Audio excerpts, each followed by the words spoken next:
नमस्कार मित्रों, एक बार फिर से आपका स्वागत है हॉकफीड न्यूज में। बड़ी खबर इस वक्त तक केरल सोना तस्करी मामले में पिनाराई विजयन के ठिकानों पर एनआईए की छापेमारी और इसके बाद अंदर से जो निकला है उसे देखकर जांच एजेंसी सन्न रह गई है। पूरी खबर आपको बताऊंगा, लेकिन सबसे पहले कमेंट में लेफ्ट की सरकार है केरल में, उसके बारे में आपकी क्या राय है वो मुझे कमेंट में बताइएगा। फिलहाल आपको बता दूं कि केरल सोना तस्करी मामले की जांच अब पिनाराई विजयन तक पहुंच गई है और किसी भी वक्त केरल सरकार भी गिर सकती है। बड़ी खबर इस वक्त की यह है कि केरल सोना तस्करी मामले में अब एनआईए भी जांच के लिए उतर गई है और जो निकल रहे हैं, जो सबूत, जो सारी चीजें निकलकर सामने आ रही हैं, उन्होंने एनआईए को भी चौंका कर रख दिया है। दरअसल राष्ट्रीय जांच एजेंसी एनआईए अब ऐसे ही 2 अन्य मामलों की जांच करने वाली है जिसमें विदेशी आतंकी लिंक होने के संदेह हैं। केरल में सबसे ज्यादा आतंकी सबूत पाए जाते हैं। आपको बता दूं कि केरल वो स्टेट है जहां से युवाओं के आईएसआईएस तक से संबंध रहे।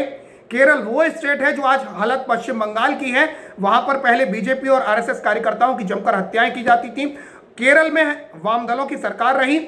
हालांकि केरल को सबसे ज्यादा लिटरेचर स्टेट कहा जाता है, पढ़ा लिखा स्टेट कहा जाता है, लेकिन जिस तरीके से केरल के युवा, आए दिन ये खबरें आती हैं कि केरल का युवा किसी आतंकी संगठन में चला गया, आईएसआईएस तक में ये चले गए, तो ये सारी चीजें हैं। लेकिन दूसरी चीज आपको बता दूं कि केरल में अब जो सोना तस्करी मामला है उसमें एनआईए की जांच में विदेशी आतंकी लिंक होने के संदेह सामने आ रहे हैं। एनआईए की जांच में यह सामने आया है कि केरल सोना तस्करी के कुछ आरोपियों के संबंध अंडरवर्ल्ड डॉन दाऊद इब्राहिम और आतंकियों तक से हैं।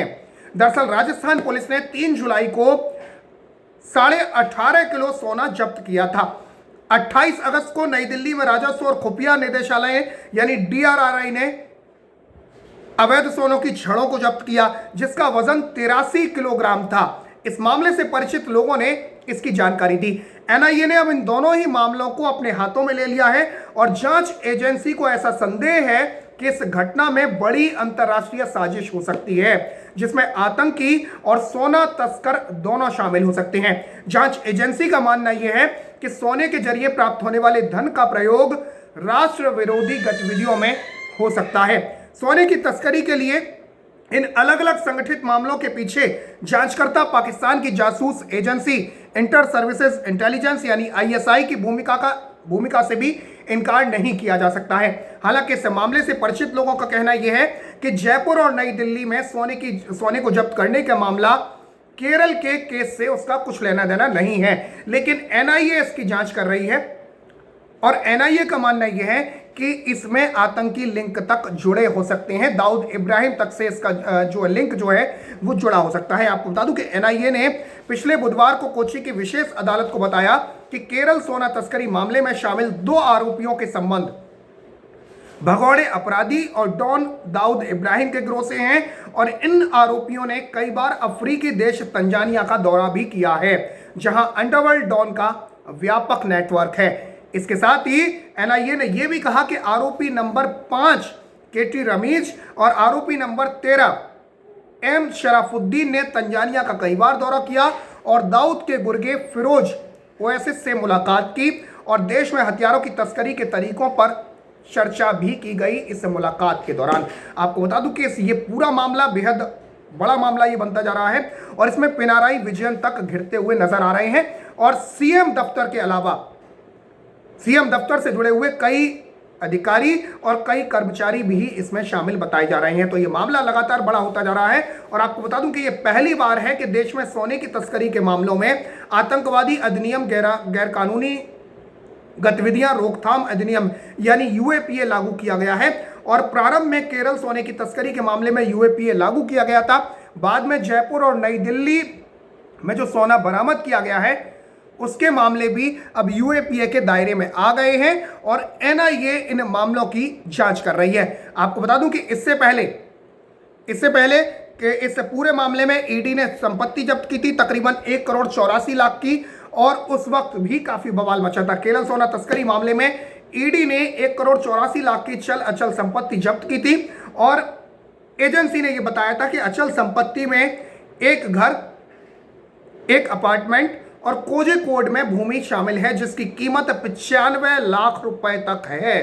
इसके अलावा फेडरल बैंक की कोझिकोड ब्रांच में 85,15,230 रुपए के फिक्स डिपॉजिट को भी इसमें अटैच किया गया था। आपको बता दूं कि सोना तस्करी मामले में सीबीआई और भ्रष्टाचार निरोधक इकाई की एफआईआर और चार्जशीट के आधार पर ईडी ने सीमा शुल्क विभाग के पूर्व deputy commissioner PP Sunil Kumar, Faiz टीके, अशरफ कुलूनकल, सुबेर बाई एम, अब्दुल रहीम और अन्य के खिलाफ मनी लॉन्ड्रिंग रोकथाम कानून के तहत केस दर्ज किया था। कस्टम विभाग ने 19 मार्च 2013 को आरिफा हैरिस और आसिफा वीरा नाम की 2 महिलाओं को 20 किलो सोने के साथ गिरफ्तार किया था और जांच में यह पता लगा कि सोने की एक खेप फैज ने कस्टम अधिकारियों के साथ मिलीभगत करके केरल के कारोबारी अशरफ कुलूनकल के लिए भेजी थी।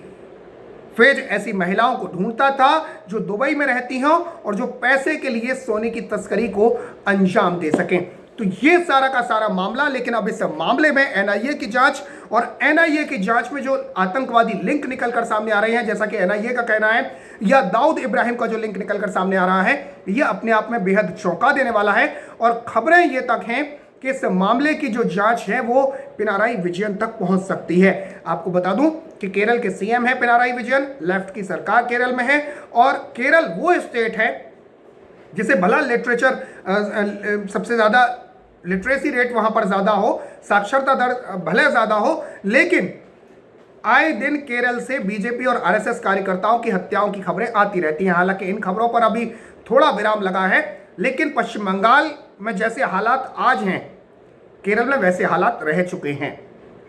और केरल वो स्टेट है जहां पर जनसंख्या को बहुत तेजी से कन्वर्ट किया गया। धर्मांतरण के मामलों में केरल नंबर 1। और दूसरी चीज आपको बता दूं कि केरल ही वो स्टेट है जहां पर PFI, popular front of India, जिसके बारे में हाल ही में कहा जा रहा था दिल्ली दंगों में पीएफआई शामिल है, उत्तर प्रदेश में पीएफआई शामिल है, तो केरल में ही पीएफआई संगठन बना था। सिमी के खत्म होने के बाद इस संगठन को बनाया गया। कट्टर इस्लामिक संगठन है। हालांकि केरल की सरकार ने बाद में खुद हाईकोर्ट में यह अपील करके कहा था कि हम इससे परेशान हो गए हैं, इसको बंद करवाइए, लेकिन यह संगठन केरल में ही बना था। और आए दिन आपको ये खबरें मिलती हैं कि केरल का युवा आईएसआईएस में चला गया, केरल का युवा दूसरे आतंकवादी संगठन में है। तो अब सोना तस्करी मामले में भी एनआईए जो जांच कर रही है उसमें चौंकाने वाले खुलासे हो रहे हैं और सीधे सीधे दाऊद इब्राहिम का नाम तक इसमें सामने आ रहा है।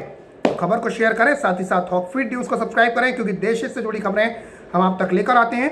हॉकफीड न्यूज़ को सब्सक्राइब कर लें, बराबर में जो बेल आइकन है उसे भी प्रेस कर दें, जिससे आपको हमारी हर खबर वक्त पर मिलती रहे।